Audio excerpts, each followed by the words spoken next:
They say no one remembers the moment they fall asleep, but tonight you just might. Good evening, friends. I'm Mr. Narratory. If you're here, it means the day is done and the quiet has finally arrived. Tell me, what time is it where you are right now? And what's your favorite way to end the day?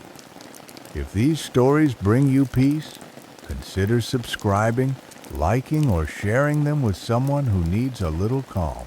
Now, let's begin. Every town has a place like this, quiet, almost invisible if you're not looking for it. In this town, it's the wooden bench by the river, just past the bend where the sidewalk narrows and the trees lean close as if sharing a secret. The bench is old but cared for. Its wood is worn smooth by years of patient waiting. It doesn't creak anymore, not really. It just settles gently under whoever needs it. Every morning, just as the sun begins to warm the fog off the river's back, an old man arrives with a thermos of coffee and a small notebook tucked under one arm. His name is never spoken aloud, not because it's a secret, but because no one ever feels the need to ask. He sits in silence for a long time, watching the water carry light like a slow, steady breath. Sometimes he hums something only he remembers. Sometimes he just listens. The world rushes past behind him, cars, dogs, hurried people with places to be, but here the air moves differently, slower, kinder, more forgiving. He doesn't always write. Some days he just stares at the river as if the current is telling him a story he's already heard but likes to hear again. But when he does open that little notebook, he writes the same way he sits gently, without hurry, letting the pen move like a thought, finding its shape. No one knows what he writes, and no one asks. They simply let him be. People have come to accept that the bench is his in the mornings, just as much as the morning mist or the distant call of geese overhead. Over time, something curious began to happen. On certain days, when he would finally rise and walk away, he'd leave behind a small folded piece of paper on the bench, always placed carefully in the center, as if it mattered how it rested there. Some people ignored them. Others picked them up, opened them. Inside, a single sentence. Sometimes hopeful, sometimes quiet, sometimes so precise, it caught in the reader's throat. You haven't failed just because you're tired. It's not too late to begin again. Your softness is not a weakness. No one saw him writing them. No one saw him place them. But the notes continued, always folded, always left like a whisper meant only for one person. And somehow, they always found the right hands. One woman picked one up the day after she lost her job. A teenage boy found one after skipping school. A widower read one right before deciding to walk home a different way. No one talked about the notes aloud, but they lingered in the air, like warmth from a fire someone forgot to put out. The man never stayed to see who found them. He never asked. He just came back each morning, sat in silence, and let the river move. And the bench? It waited, as always, with room for one more. I never planned to stop there. Not really. I was just walking, head full of noise, like so many mornings before. That kind of noise that isn't sound, it's heavier than that. The kind that presses behind your eyes, makes the world blur at the edges. I remember I was late for something, but I can't remember what now. Strange how things that seemed urgent fade when you finally learn how to breathe again. The bench was just too there. I must have passed it dozens of times without noticing. But that day, I did. Maybe it was the way the light hit it. Or maybe it was the man he was just standing up as I rounded the bend, brushing crumbs off his lap, tucking a pen behind his ear like he was about to paint something important. He didn't see me. Or if he did, he didn't let on. He just walked off with that same quiet patience, as if the day had nothing to prove. And there it was. A small white square of paper, folded once.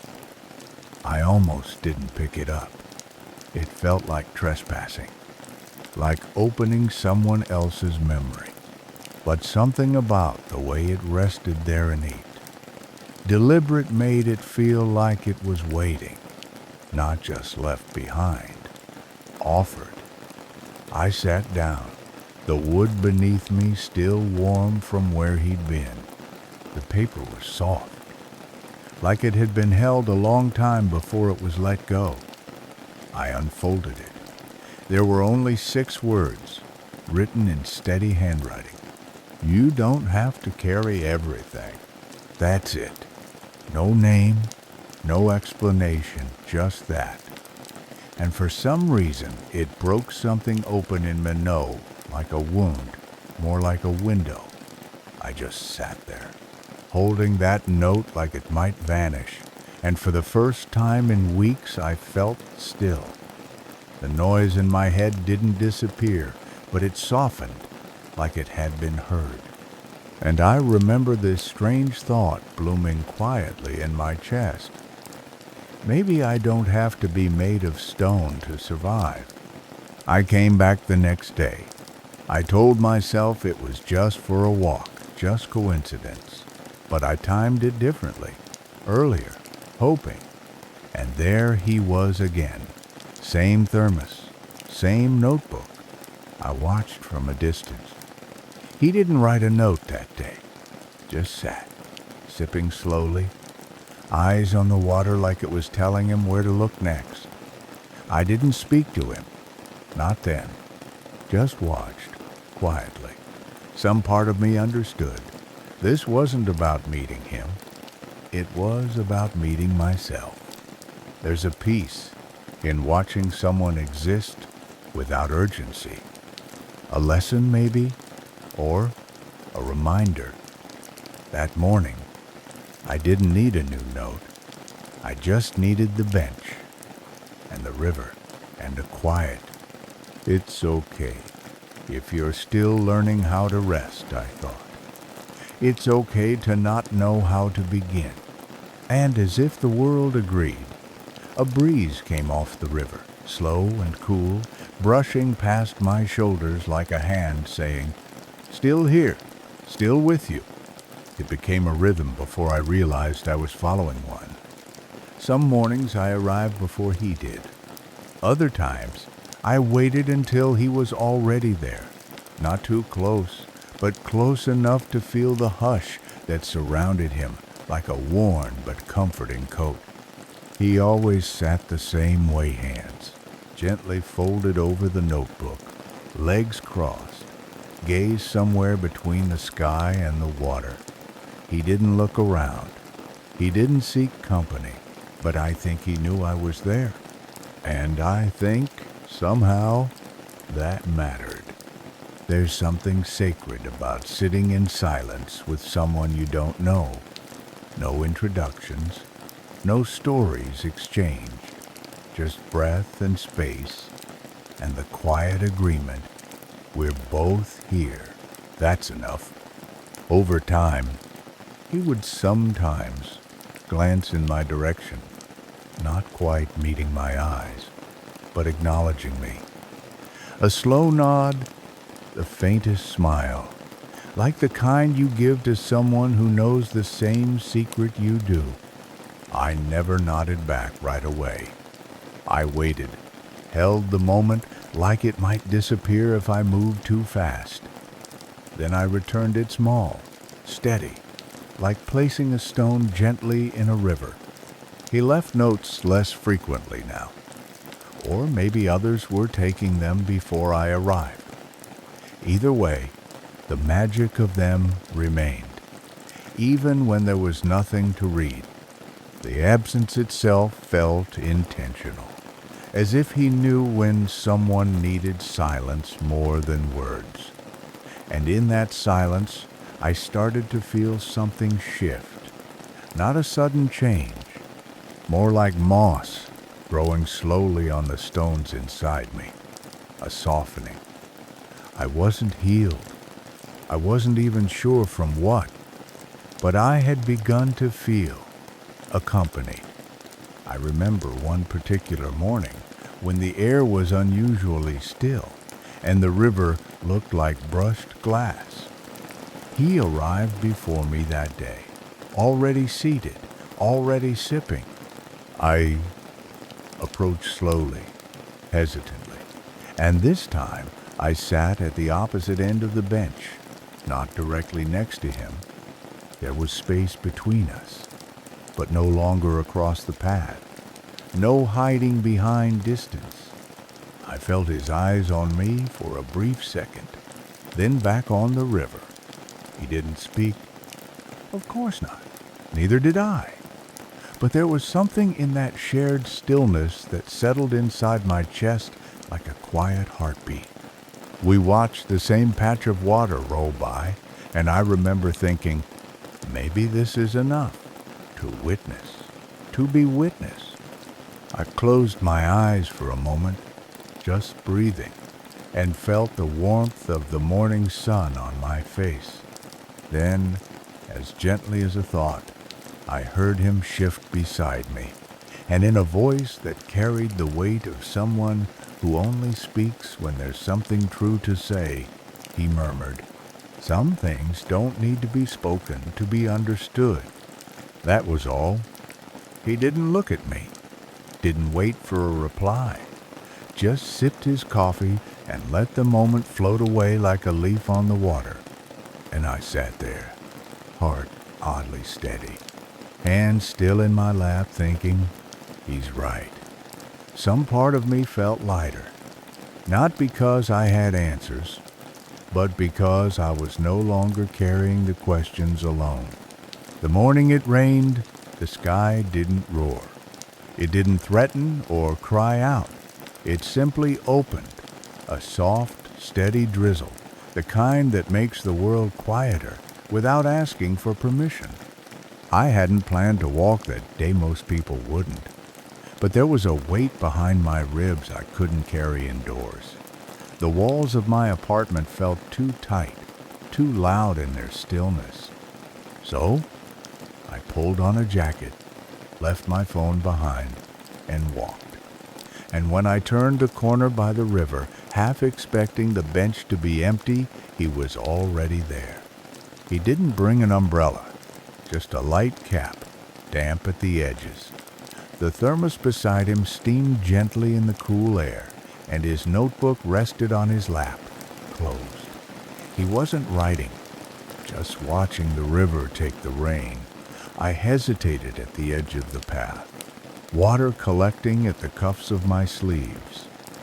Part of me thought of turning back, but the rest, the tired, aching part, just walked forward without consulting the rest of me. I sat again, same spot, not too close. The wood was wet, but I didn't care. We didn't speak. Didn't need to. Even the birds were quiet. Minutes passed, or maybe longer, and then he stood. No fuss, no dramatics, just rose like the rain had given him his answer. As he reached for his thermos, he paused, and with a motion so natural it barely felt intentional, he placed something on the bench between USA folded note. Then, without a glance, he walked away, leaving the sound of his footsteps lost in the soft percussion of rain. I waited a moment, two, then picked it up. The paper was already beginning to curl at the edges from the moisture, but the ink was steady, sure. It read, "Not everything heavy is yours to hold." I don't know why those words undid me the way they did. Maybe because they felt like permission, like a truth I'd needed someone else to believe first. I folded the paper again, slower this time, like returning a memory to its box. My chest hurt in that quiet, healing way like muscles after restretching, or tears that finally find their way out without apology. The rain kept falling. I didn't rush to leave. I let it soak into my clothes, into the thoughts I hadn't named yet. The water ran down my sleeves, my neck, but I didn't feel cold. I felt present, just there, with the river, with the bench, with that small note in my pocket, warm against my leg like a hand that hadn't let go. And somewhere in me, beneath all the noise, something whispered not in his voice, not in mine just, soft, clear, and still. You don't have to earn your rest. I don't know when it started, this quiet unraveling. Maybe the first time I sat on that bench, maybe long before that. But somewhere between the river's rhythm and the man's silence, I began to hear my own thoughts more clearly. Not the loud ones that shouted deadlines and doubts, but the old ones. The ones that had gone quiet from being ignored. Memories half-formed. Moments I'd packed away without ceremony. I started noticing them at odd times, in the smell of wet pavement, in the way a leaf stuck to the bench after rain, in the way he sat, still and unafraid to take up space without explanation. There was a year I never talk about. A year that left a line in me, not visible, not tragic in any story-worthy sense, just heavy. A slow kind of breaking. One of those years where nothing big happens, but everything small starts slipping, piece by piece. I lost people not to death, but to distance. I forgot how to answer calls. I smiled too often in rooms that didn't feel real.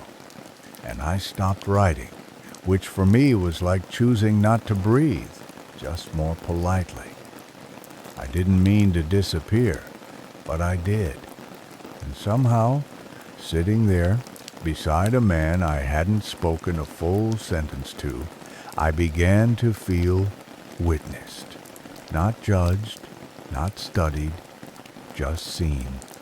There's something powerful in that, more than we admit. Someone sharing space with you, quietly saying, "You're allowed to be here, even as you are." One morning, as the chill began to settle into the river air again, I arrived before he did. The bench was empty, dew still clinging to the wood like a fresh thought. I sat with a stillness I'd only recently learned how to hold. My hands were buried deep in my coat pockets, fingers fidgeting with something I hadn't planned to bring, an old photograph, crumpled edges, a smile I barely remembered giving. I didn't look at it long, just enough to remind myself it happened, that I had once been softer without effort. He arrived not long after. No nod this time.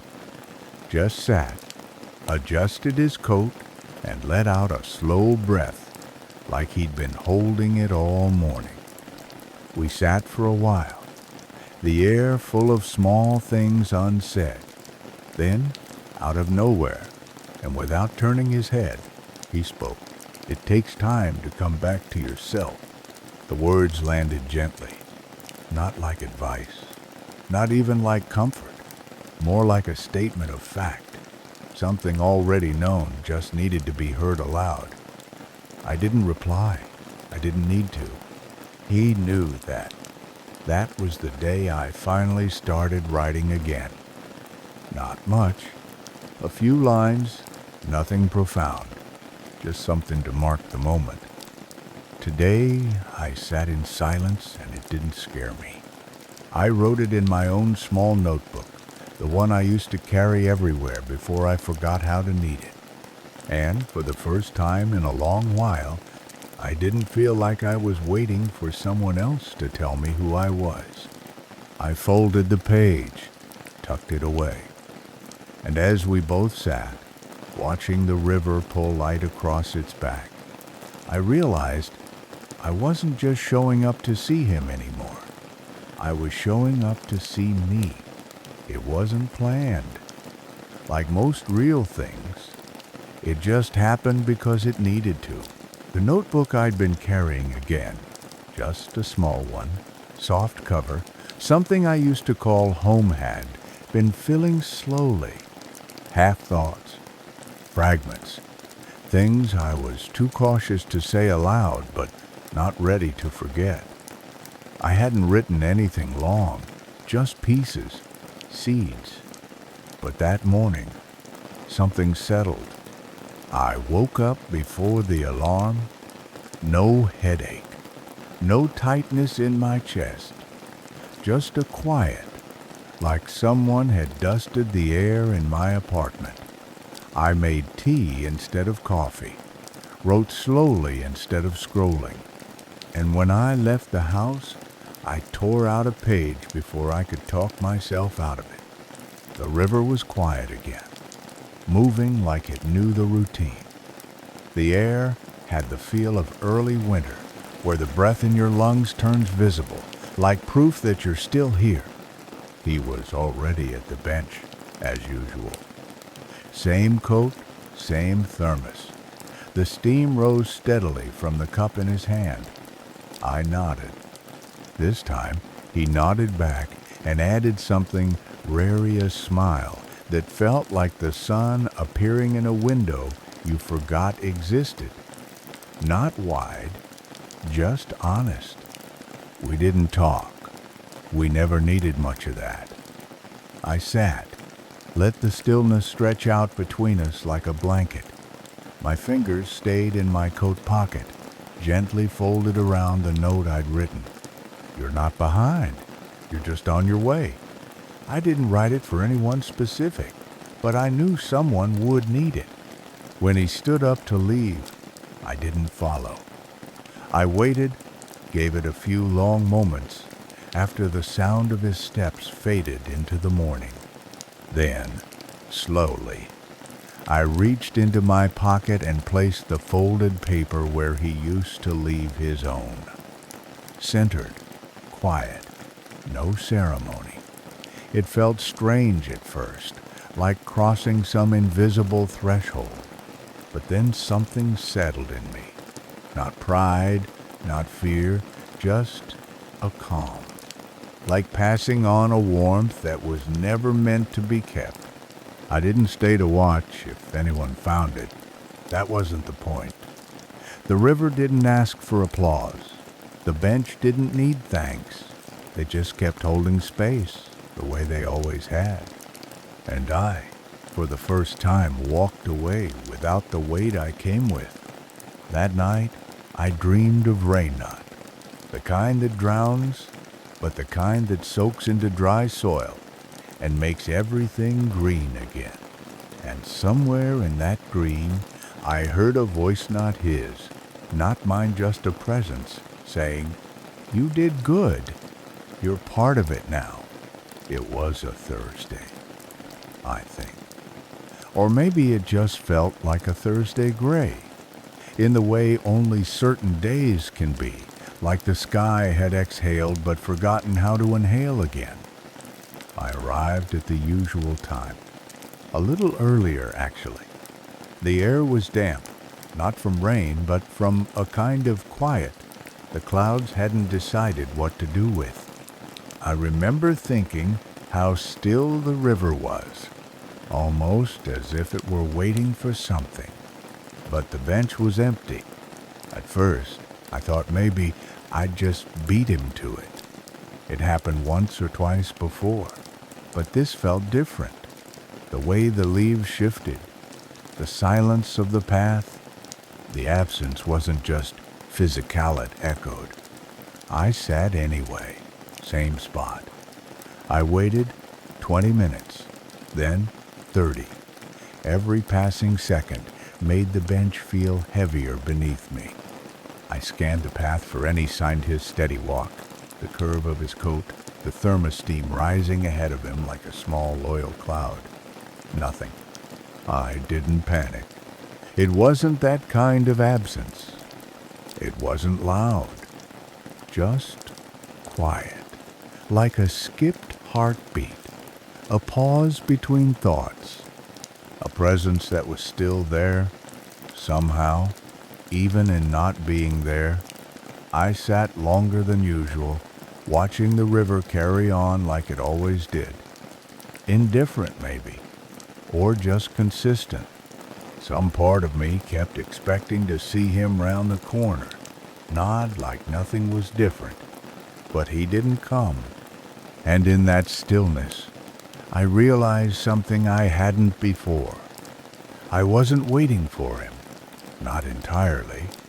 I was waiting with something, a memory, a rhythm, a lesson that had taken root. The man had been the beginning, but not the whole story. He had shown me how to be still without guilt, how to share silence without fear, how to offer without asking. And now, without him beside me, those things didn't vanish. They lingered. They held. I reached into my coat pocket without thinking. A note. I'd written one earlier that morning, unsure why. Now I knew. I unfolded it, then folded it again, more carefully this time, and placed it on the center of the bench. Same place he always had. Some absences are just beginnings in disguise. I sat with it a while, not watching the path, just listening to the river, to the wind, through the bare branches, to my own breath, anchoring me in the now. It didn't feel like an ending. It felt like something else, a handing off, a slow turning of a page. And as I stood to leave, I found myself whispering, not loud, not needing to be heard, just enough for the air to carry. Thank you. I'll keep it going. The days kept passing. Leaves fell, then frost came. The bench stayed. I came back. Not every day, but often. Enough for it to feel like a promise kept. Enough to let the stillness find me again, even when I felt pulled apart. He never returned. I never found out why. And slowly, I stopped needing to. Not because I stopped caring far from it, but because some presences leave a shape behind that doesn't disappear, even when they're gone. He had carved out space, and now it held me, held others too, even if they didn't know his name. The bench still had room. People began to sit beside me now. Strangers. Not many, and never long, but every so often someone would pause. A young man with red eyes and trembling hands. An older woman holding a letter she never sent. A boy who asked if ducks ever got tired of swimming. I'd nod, smile. Sometimes we talked. More often, we didn't. And when they left, I'd often find myself slipping a folded note onto the bench. Nothing dramatic, just something quiet and true. It's okay not to have the answer. You made it through today. That matters. You're allowed to begin again. I never signed them. It didn't feel right. They weren't from me, not exactly. They were from the space we'd all shared, from the bench, from the river, from a man whose name I never knew, but whose silence taught me how to listen to myself. One morning, I arrived to find someone had already left a note, folded neatly, centered. My hands trembled as I picked it up. 6 words, same style, same stillness. Someone is waiting to be seen. I don't know who left it. Maybe no one ever will. But I smiled, tucked it in my coat, and sat down. The sun was rising slower now, winter stretching the mornings thin, but the light still reached the water, turning it gold in quiet places. A breeze moved through the trees, gentle as breath, and I found myself whispering the words I once read, once heard, once carried. You're safe here. Just rest. Because that's what the bench had always been in the end. Not a destination. Not a monument. Just a space held open for whoever needed to sit a while